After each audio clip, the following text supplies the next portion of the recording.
Hey everybody, what's good? Welcome back to another Destiny 2 video. So today's video is gonna be a bit different than what I usually do on the channel. It's not gonna be a weapon review or an exotic armor review or whatever. It's gonna be me talking about the state of Destiny 2, and it's honestly pretty shit. But wait, it's not me reiterating the same points that big time content creators have made, such as, you know, MTash, Drewski, iFrostblood, all the Twitch figureheads at the top of the directory of Destiny 2 have undoubtedly made a video, and you guys have probably watched it. This video's purpose is to give a more positive light or a positive vibe, I hate that word, a positive outlook into enjoying Destiny 2 in Season of the Worthy, and to still find the fun and the drive to play this every day. Now there's one point that I want to go over real quick before we jump into the list that I want to give you guys, is we have to accept the game and its current state as a community, and as a member of the community we have to still give constructive feedback. I know it's a huge meme right now that Bungie have always said, we are listening, we are listening, we are listening, blah, blah, blah. But we still have to keep our composure, and the only feedback that they will listen to us is feedback that's not F this game is trash, blah, blah, blah. What all the big content creators have done is compiled a list, and they're frustrated. There's clips of them being frustrated at the meta, but they've structured it in the sense that it's that Bungie can easily see and discrepant what needs to be changed, what needs to be rebalanced, all that stuff. So I'm just asking you guys is try not to rage too hard and continue to provide feedback to Bungie so it's easier for them to fix the things and give the things we want, okay? I'm primarily a PvP player in a game that's 95% PvE, and I understand you guys' frustration of what's happening in the current meta and the current state of the game right now. Without further ado, I'm gonna go ahead and throw some background gameplay. I'm just gonna talk over it, and I'll see you guys at the end of the video when I do my outro. Going right into the list, it's probably kind of obvious. So number one, into how to have fun in Destiny 2 Season of the Worthy, or until the game gets better. Try out new loadouts and weapons. I play Hunter and I play Warlock. I find it so hard to give up my Stompies or my Transversus Steps. They're literally crutch exotics for me. Try out some new weapons, try out some new loadouts in Crucible. I was just recording some stuff for a video, and I used the Kefir Sting exotic for the Hunter, and holy shit, like, it took me a couple games to adjust back to the slide distance and the movement and stuff, but as soon as I got into the groove of upgrading my melee and using it to see true sight and just sniping people and thinking that I have wall hacks, I mean, you kind of do with it, right? And it was just so much fun, and it was refreshing. It was a playstyle that I didn't really do, or I didn't really use, and it was a lot of fun. So anyways, like, first step to having fun in Destiny 2 is spice up your loadout, dude. Just go ahead and have fun. Try out some other exotics, look up some build videos. Maybe I'll do some in the future, but just have fun. You don't have to go meta in order to do well in this game. All right, so step number two is grind up some good weapons. Now wait, I'm not talking about just running Spare Rations farm or Mindbender's farm, okay? You can do those too if you don't have a good weapon on those. But I'm talking about go to Menagerie, get a good Beloved roll, get a good Twilight Oath, Rapid Fire Frame, get a good Fusion Rifle roll, Black Armory Forge, there's Tatara Gaze, gets Kill Clip. It's one of the best aggressive frame snipers next to Revoker and Kindred Orchid. Like, all those weapons, they're unique in their own way, and they have a little bit of lore and personality to them that I feel. All the Menagerie weapons and Black Armory Forge weapons I got, they feel different. They have some personality to them. And if you're a collector, and if you want some good god roll stuff, go ahead and run those two instances. And if anything, if you want a guide on like what weapons to farm and stuff, you can just do a quick Google search on the weekly reset, and it tells you what strike specific loot there is, Nightfall specific, whatever, and then just go on light.gg just to see like what other random rolls you can roll with and try to get the best one. I've been trying to get a really good all stringer roll for a 140 RPM review video, just because like I want to use some legendary hand cannons that are 140s. That's one of the many examples that I'm going for a good roll. All right, tip number three, if you're new, if you came in during Shadowkeep, came back after a big break, or you just bought the game recently and haven't done these, do the older raids, do some strikes, do the story missions, man. Like, some of the stuff is cheesily written,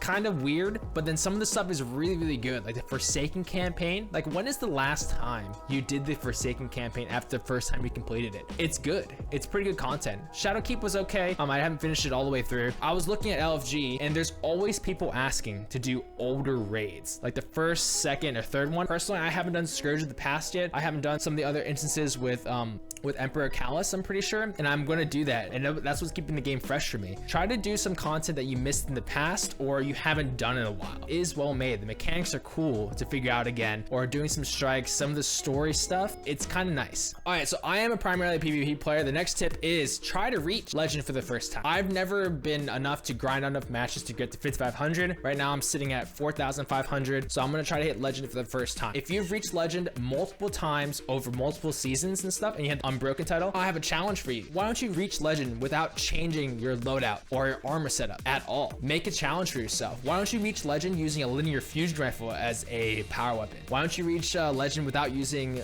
spare benders? Change up your loadout, make some challenges for yourself, and try to reach legend playing PvP that people are trying to win. Next tip I have is use looking for group, or LFG. I'm sure a lot of you guys have heard about it. I'll link 2 discords that I use, the official Destiny 2 discord, and there's another LFG discord for PC or something. I joined 2 of them. They're quite active and everything. Do some of the content with new people. Now I know it's scary. I was primarily a solo player until I literally jumped off the cliff, and I was just like, you know what, I'm gonna meet some randoms. I'm gonna go ahead and play some of the content with some people. Maybe I meet some nice people or some streamers or whatever. Put my good mate Chad Lance, he streams on Twitch, and I got really into his community. I'm part of his clan now. We're really good friends now, and I would never have done that if I didn't, you know, take the plunge of like, you know what, I'm gonna play with some friends and meet some new people. Going back to my point about older raids always asking for more party members and stuff, when was the last time you taught somebody a raid? I walked through the Garden of Salvation raid with 2 people. He's never done it before. Granted, I've only done it like 4 or 5 times, but I know enough of the original mechanics, and that was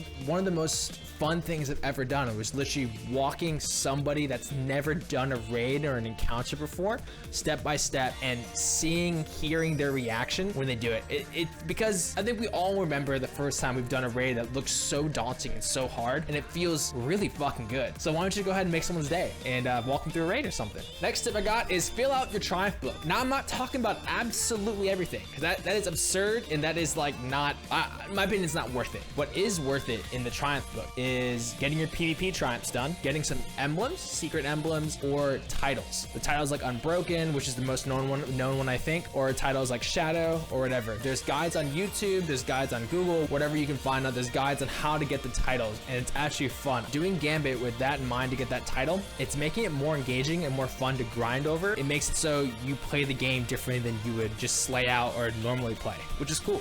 And some of the titles are kind of sick. There's a lore title. I don't think I've ever seen anyone in comp or in any strike or whatever that's had that lore title. And I think now you officially can get it kind of easily. Some of this stuff is time gated. Just look at the guides online on how to get some of the lore titles, and they're really cool. Next tip is make your daily playtime interesting. What do I mean by that? Do something you haven't done in a while. Forget the optimum strats for your light level. Forget the pinnacle gear. I know that's what we have to do. Honestly, when is the last time you ran the first ever strike that was available during the Destiny 2 beta? I don't remember at all. I think it's Terminus or something. It had a giant drill or whatever. When was the last time you did that? Like, just when was the last time you did like one of the previous story missions, or you relived the cutscene of the tower getting destroyed again? When's the last time you faced Gaul? Just forget. Like, I understand playing optimally and increasing your light level and everything, but that's the reason why people get burnt out so quickly and so bored. They're doing the same thing over and over again because it's quote unquote, you know, super optimal. But what's it worth if you're not having fun? Just go ahead and play some of the older stuff, man. It's good. It's good content. Next one I have is do your exotic quests. I have a backlog of exotic quests that I got and I kept on getting as I played through the games, as I kept playing PvP over and over again. I just kept getting more and more exotic quests. Recently, I started doing them, and they're actually really fun. I just look up guides and stuff like that, so I don't want to figure it out on my own. But if you want to figure it out on your own, you could do that. But I just look up the guides, and just following the guides, it's pretty cool when you listen to why it's there, what makes it so exotic, lol. And plus, hot tip for those of you guys, they always drop powerful drops. Last but not least, take a break if you need it. I know in a video that says how to still have fun in Destiny 2, and I'm telling you guys to take a break and step away from this game, but that's any game. With COVID-19 happening, a lot more people are playing games and have more playtime staying home because of it. The longer you play a game, the more negative stuff you're gonna find out. And if it's frustrating you, honestly, dude, just take a step away. The game's not in the best state right now. Play some Valorant, get a beta key drop, maybe play some League of Legends, play another game, relax on an RPG, play like a traditional MMO. Just try a different game for a little bit it and then come back to it. Burnout is more prevalent than ever because we are staying home. A lot more people are working from home, so we have more time to play games. Take a break if you need it, come back when everything's fixed, or just come back just for a fresh take rather than grinding 8 hours a day. Okay, that brings us to the end of the video. So those are my tips or guidelines on how to enjoy Destiny 2 in 2020 and during the season of the worthy when everything has just hit the fan and things may seem grim. We gotta continue to stay positive, continue to give constructive feedback in good form. I think I've been seeing on Reddit that people have been displaying their frustrations, but in a way that Bungie will hopefully take it seriously because they're listening. Right? Memes aside, I hope these guidelines have helped you spark a newfound interest in Destiny 2 or making that daily or weekly grind in Destiny 2, doing the bounties or whatever activities you like to do, like PvP, just a little bit more enjoyable. And if I made that impact on you, that makes me happy. Thank you guys so much for watching the video, checking me out. I really do appreciate all your love and support. Like and subscribe if you want to see some more Destiny 2 content or any content in general. I'll be here and I'll see you guys on the next video. Peace out.